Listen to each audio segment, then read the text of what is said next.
Shalom, salam sejahtera dalam kasih Kristus Tuhan kita, saudara. Jumpa kembali dengan saya, Pendeta Samuel Menatap Syauta di Dayakolot. Hari ini adalah tanggal 22 November, bulan November tahun 2020. Kita memasuki sebentar lagi bulan Desember, memperingati hari kelahiran Tuhan Yesus. Amin. Jika kita dalam keadaan sehat hari ini, itu artinya kita harus bersyukur pada Tuhan. Amin. Nah, saudara, pagi hari ini saya undang saudara untuk naikkan sebuah pujian. Haleluya Tuhan. Jumpa kau dengan saya, Gereja Kristen Protestan Injil Indonesia. Engkaulah kekuatanku, tempat perlindunganku, saat badai menerpa, aku tak akan goyah, aku tak akan goyah, kau sertaku.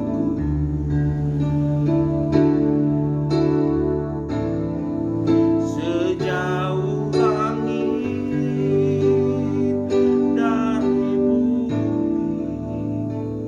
begitu besarnya kasih-Mu, penuhi hati kami yang rindu menyembah-Mu.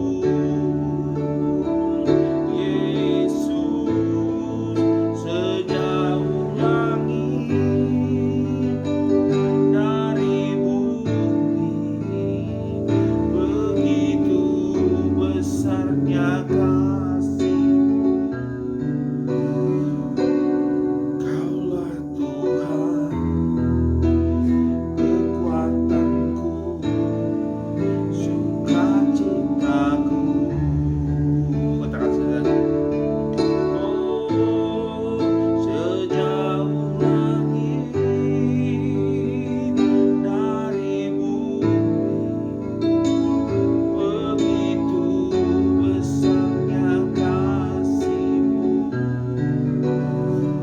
penuhi hati kami yang rindu menyembah-Mu. Yesus, sejauh langit dari bumi, begitu besarnya kasih-Mu. Kaulah Tuhan, kekuatanku, sukacitaku. Haleluya. Terima kasih Tuhan. Kaulah kekuatanku, Kaulah sukacitaku, Kaulah Allahku. Kami sembah Kau Tuhan. Terima kasih. Haleluya. Terima kasih Tuhan.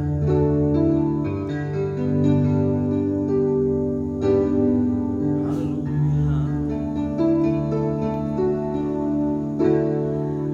Bapak, kami bersyukur buat pagi hari ini Tuhan. Terima kasih buat kesehatan yang Kau berikan buat kami. Dan sebentar kami jemaat Gereja Kristen Protestan Injil Indonesia beribadah online Tuhan di Dayakolot.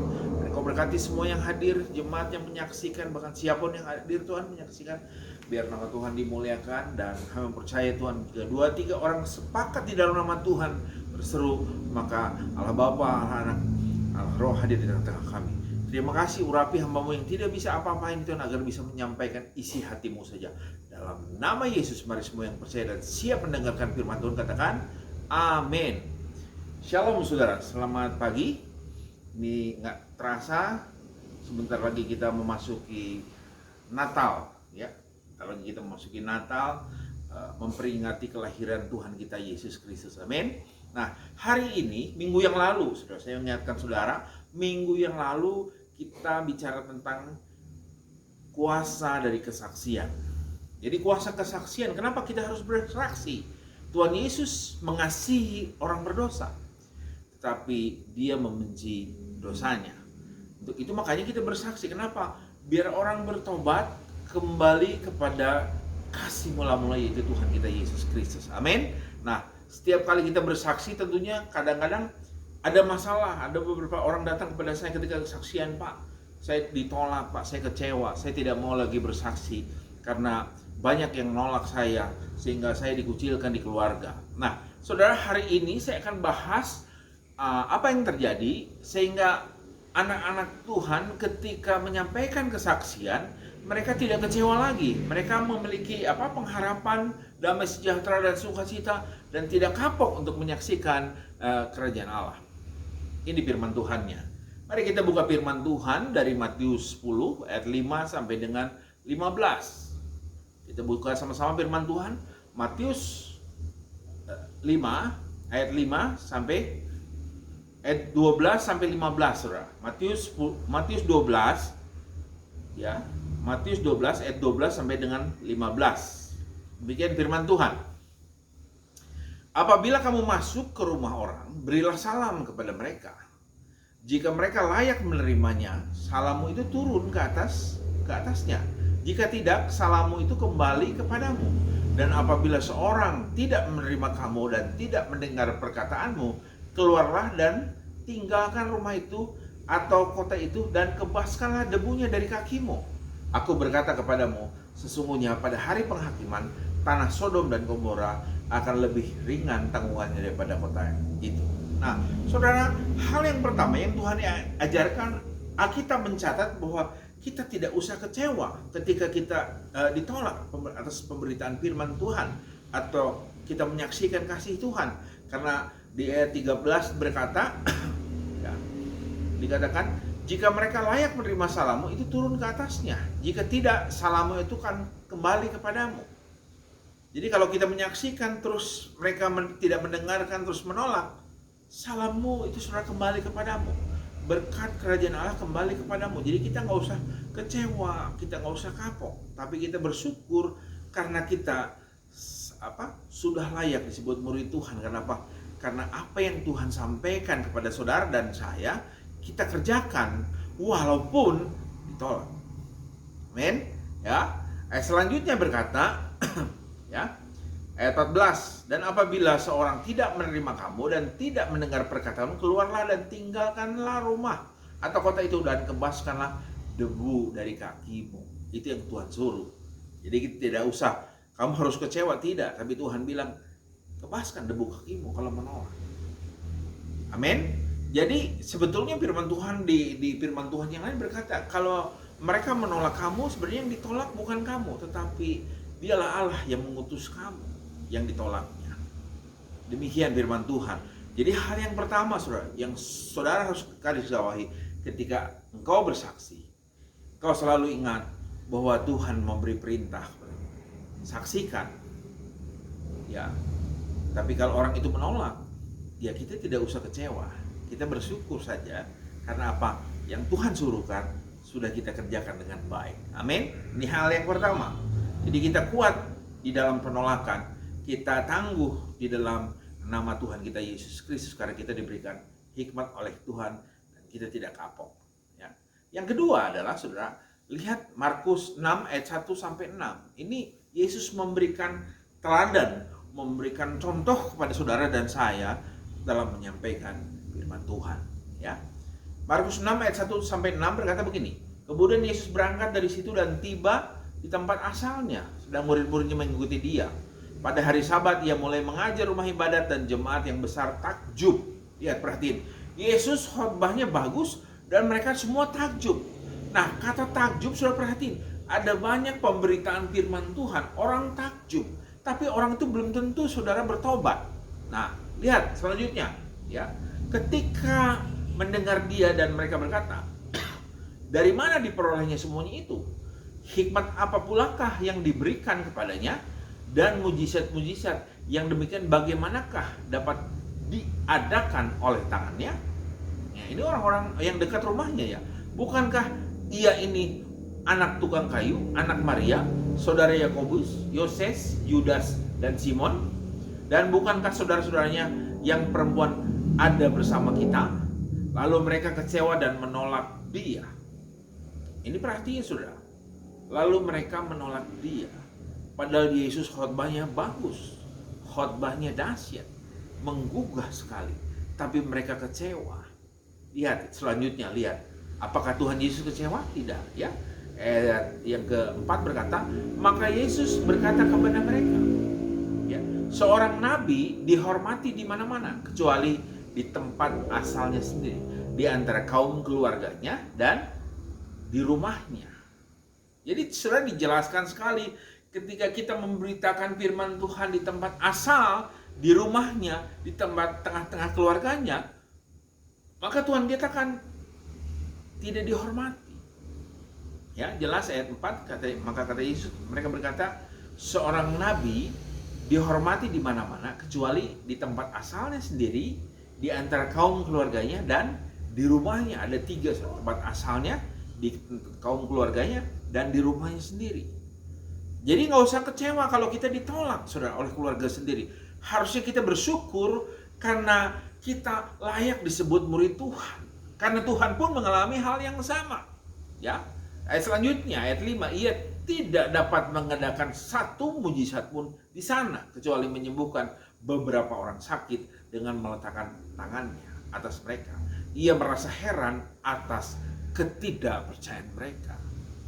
Nah, seringkali banyak anak Tuhan begitu, kok saya ini bertobat, kok saya itu mau baik, saya itu mau mendoakan keluarga, kok saya ditolak. Nah, ini Tuhan sudah mengalaminya pertama, saudara. Jadi kita nggak usah heran lagi, karena Yesus mengajarkan nabi itu, saudara, dihormati di mana-mana. Nabi, tahu saudara, tugas nabi adalah mendengar firman Tuhan, dan firman itu disampaikan kepada orang yang mau mendengarkan firman Tuhan. Kalau tidak, ya sudah, tidak apa-apa, tidak menerima. Artinya firman itu kembali kepada kita dan menjadi berkat buat kehidupan kita orang percaya yang melakukan pekerjaan Tuhan. Amin. Jadi saudara tidak usah kecewa lagi, karena sudah dijelaskan oleh Tuhan, nabi itu dihormati di mana-mana, tetapi ditolak di tempat kelahirannya, di asalnya, di dalam sanak saudaranya, dan di rumahnya sendiri sudah ditolak. Dan itu telah digenapi oleh siapa? Tuhan kita, Yesus Kristus.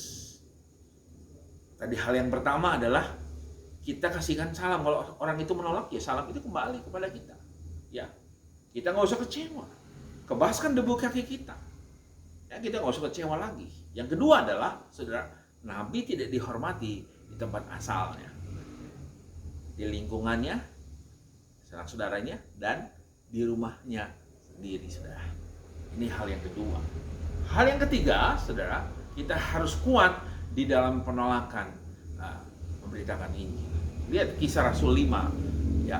Ini menceritakan murid-muridnya Petrus dan Yohanes telah memberitakan, rupanya mereka ditangkap oleh mahkamah agama dan mereka disiksa, saudara.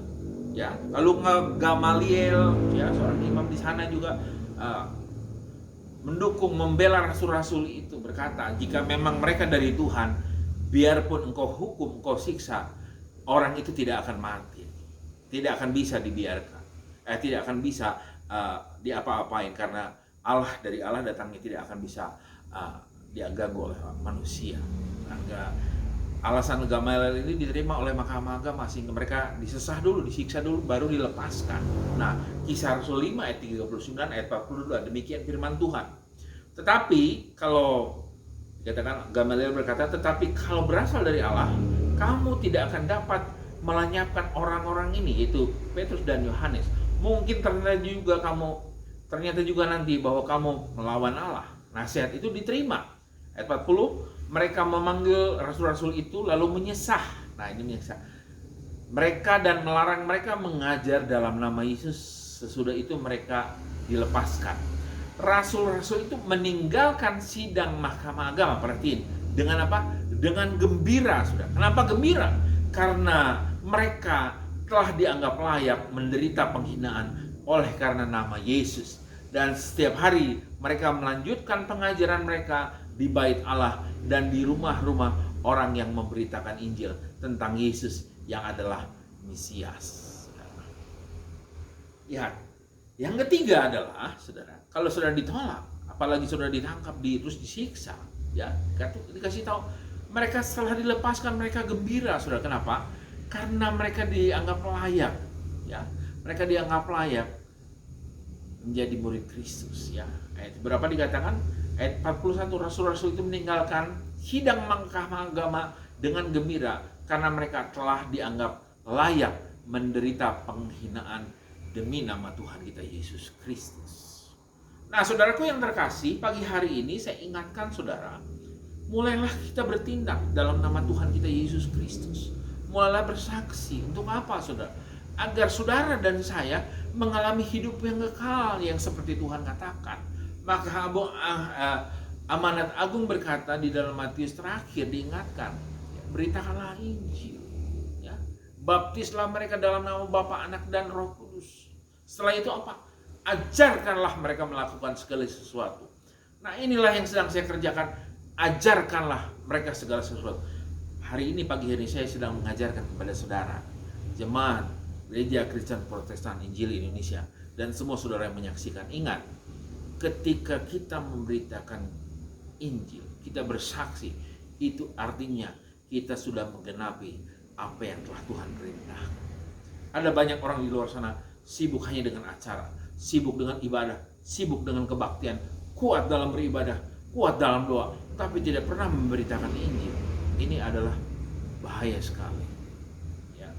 Saya mau kasih tahu jemaat yang terkasih, mulailah kita belajar, mulai bersaksi, mulai memberitakan Injil. Dengan apa? Perubahan hidup kita. Ya, tentunya kita harus jadi garam. Garam artinya kita sudah mulai berubah. Hidup kita bukan untuk kerajaan kita lagi. Hidup kita untuk Kristus. Selalu, kalau engkau di dalam Yesus, apapun yang kau lakukan pasti berhasil. Karena firman Tuhan berkata, tidak ada yang mustahil buat Tuhan. Ya, itu makanya saudara, jangan salah saudara dalam menggenapi firman Tuhan. Ketika saudara hidup di dalam takut akan Tuhan, maka semua yang saudara kerjakan sebenarnya pikiran Kristus, pikiran Yesus, makanya berhasil. Tapi kalau saudara lakukan di dalam kekuatanmu sendiri, maka akan kegagalan demi kegagalan akan mengalami dalam kehidupan saudara, termasuk rumah tangga saudara. Ya, rumah tangga yang kuat adalah terdiri daripada suami yang takut akan Tuhan dan istri yang tunduk pada suami. Ya, ini firman Tuhan saudara. Ingat bahwa ketika kita beritakan Injil, kita ditolak, kita jangan kecewa. Pertama, kebaskan debu kakimu, tinggalkan rumah itu. Kedua adalah saudara, dikasih tahu tadi. Ya. Hal yang kedua, saya ulangi lagi di sini. Yesus ditolak di tempat kelahirannya, saudara. Di sanak saudaranya. Yang ketiga adalah di rumahnya sendiri, ditolak. Tapi Yesus katakan, nabi itu dihormati di mana-mana, ditolak di tempat dia lahir, di sanak saudaranya dia ditolak, dan di rumahnya sendiri. Jadi saudara jangan kecewa lagi kalau saudara ditolak. Amin. Karena Tuhan Yesus sudah mengatakannya di Alkitab. Ya. Hal yang ketiga yang selanjutnya berkata bahwa ketika kita memberitakan Injil, kadang-kadang ada pengorbanan yang harus kita terima. Tapi ingatlah, lihat respon murid-murid Tuhan Yesus telah memberikan teladan pada saudara dan saya, Petrus dan Yohanes. Mereka apa? Gembira karena mereka telah layak menjadi murid-murid Kristus karena mereka disiksa. Ini firman Tuhan minggu ini, saudara. Jadi saya sudah jelaskan sampai memasuki bulan Desember, hari kelahiran Tuhan kita Yesus Kristus, bahwa semua yang Tuhan suruh ajarkan dalam 1 tahun, saya ajarkan buat jemaat Gereja Kristen Protestan Injil Indonesia. Ingat, ini adalah masa-masa tersulit di dalam kehidupan bangsa dan seluruh dunia, saudara. Tapi percayalah, kalau kita hidup di dalam Tuhan, di dalam takut akan Tuhan, dan kita menjaga, saudara, kelakuan kita, sikap kita di luar sana, saya percaya bahwa Tuhan akan memberkati saudara karena saudara mempermuliakan nama Tuhan. Nah, Pagi hari ini saya tidak perpanjang firman Tuhan, namun saya percaya begini, setiap kali engkau mendengarkan firman Tuhan, tadi dikatakan, kalau kau memberi salam sejahtera dalam kasih Kristus, orang itu menolak, maka salamnya itu akan kembali kepada saudara menjadi berkat buat kehidupan saudara. Ya, jadi bukan kegagalan, tapi kalau orang itu menerima, terpujilah nama Tuhan, karena saudara telah memberitakan kepada orang yang telah mendengarkan firman Tuhan. Amin, amin. Jadi jangan kecewa lagi. Mari saudara bersyukur pada Tuhan, karena saya percaya di dalam Tuhan ada kasih, ada sukacita, ada penghiburan. Mari kita naikkan satu pujian. Kalau ku hidup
dibagikan firman Tuhan pagi hari.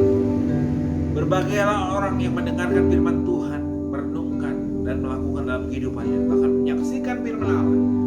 Berdoa Tuhan buat setiap jemaat Tuhan yang menyaksikan, mulai dari keluarga Pak Simon, berkati dalam nama Yesus.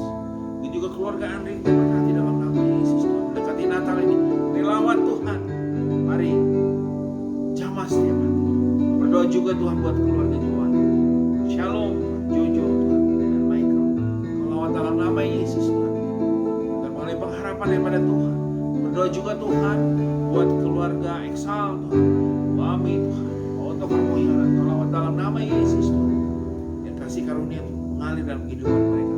Selawat Tuhan. Berdoa juga buat keluarga Kiki Tuhan, dalam nama Yesus. Berkati pekerjaan usahanya Tuhan, mungkin masih di Jawa Tengah, Kau lawat dalam nama Yesus. Berkati keluarga Tumpal Sinaga juga lawat dalam nama Yesus. Terima kasih Tuhan. Kami bersyukur buat kasih Tuhan. Keluarga Joko Mungkiar Tuhan, berdoa dalam nama Yesus. Lawat Tuhan, berikan dia juga kembali dapat bekerja kembali dalam nama Yesus. Terima kasih Tuhan. Kami bersyukur atas kasih karunia. Dan pagi hari ini berdoa Tuhan buat bangsa negara kami dan dipulihkan dalam nama Yesus Tuhan. Agar setiap keputusan yang diambil oleh pemimpin kami menjadi Tuhan berkat buat rakyat Indonesia. Berdoa juga Tuhan buat keluarga kami, Kau berkati Tuhan. Babu Tuhan, dalam pelayanan Kau berkati. Dalam nama istri kami dalam pekerjaan usaha, anak kami Maria, Yosi, cucu kami juga Marsha, Kau berkati dalam nama Yesus. Anak kami Clement juga Tuhan, yang mulai bekerja juga Kau berkati dalam nama Yesus di Jerman sana. Berdoa juga buat anak kami Elia, berkati dalam sekolahnya, sehatkan kuatkan dia Tuhan. Berkati hamba-Mu juga, sehatkan kuatkan senantiasa. Berdoa juga Tuhan buat setiap jemaat yang mendengar, menyaksikan, bahwa siapapun yang menyaksikan, inilah firman Tuhan yang harus kita genapi. Jadi anak Tuhan, artinya kita menyaksikan kemuliaan Tuhan dimanapun kita berada. Jadi hal yang pertama, kita gak usah kecewa, karena mungkin kita ditolak, kita mungkin kebaskan debu kaki kita. Yang kedua adalah, kita mungkin ditolak tempat keluarga kita, saudara-saudara kita. Percayalah, Tuhan sudah mengalaminya. Hal yang ketiga, saudara, mari kita ingat Tuhan telah mengajar murid melalui murid-muridnya. Di Kisah Rasul dikatakan, bahwa murid-muridnya gembira ketika mereka mengalami siksaan karena mereka memberitakan Injil Kerajaan Allah. Terima kasih Tuhan buat pagi hari ini, buat firman-Mu Tuhan. Biarlah kemuliaan Tuhan dinyatakan Tuhan dimanapun firman Tuhan diberitakan. Dan hamba bertuhan, kembalikan kepadamu segala pujian, segala hormat kepadamu sendiri Tuhan. Dan hamba berdoa buat si orang yang sakit Tuhan. Siapapun engkau sakit, aku berdoa dalam nama Yesus. Kalau engkau percaya, imani, Yesus telah mati Tuhan, sakit penyakit. Terima kasih banyak Tuhan. Terima kasih Yesus. Di dalam dan demi nama Yesus, mari semua yang percaya dan siap melakukan firman Tuhan katakan, amin. Tuhan Yesus memberkati kita semua. Shalom.